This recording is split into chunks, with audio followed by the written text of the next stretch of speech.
ಈಸಿಯಾಗಿ ಅವರೆಕಾಳು ಉಪ್ಪಿಟ್ಟು ಮಾಡುವ ವಿಧಾನ.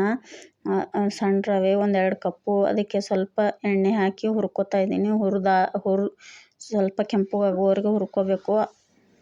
ತೆಗೆದಿಟ್ಕೊಂಡು ಸ್ವಲ್ಪ ಎಣ್ಣೆ, ಜೀರಿಗೆ, ಸಾಸಿವೆ, ಕಡಲೆಬೀಜ,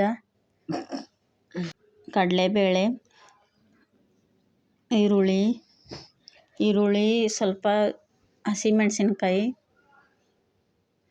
1-2 ಟೊಮೊಟೊ ಕಟ್ ಮಾಡಿ ಟೊಮೊಟೊ ಸೇರಿಸ್ತಾ ಇದ್ದೀನಿ.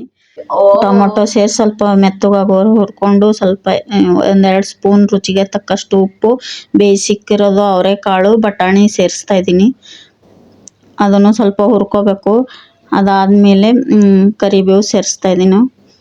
ಅದಾದಮೇಲೆ ಹಸಿ ತೆಂಗಿನಕಾಯಿ ತುರಿ ಸ್ವಲ್ಪ ಫ್ರೈ ಮಾಡ್ಕೊಂಡು ನೀರು ಸೇರಿಸ್ತಾ ಇದ್ದೀನಿ.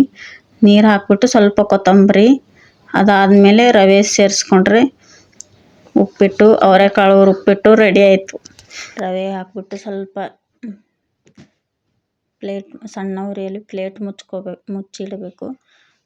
ಅದಾದಮೇಲೆ ರೆಡಿ ಆಯ್ತು ನೋಡಿರಿ ಅವರೆಕಾಳು ಉಪ್ಪಿಟ್ಟು.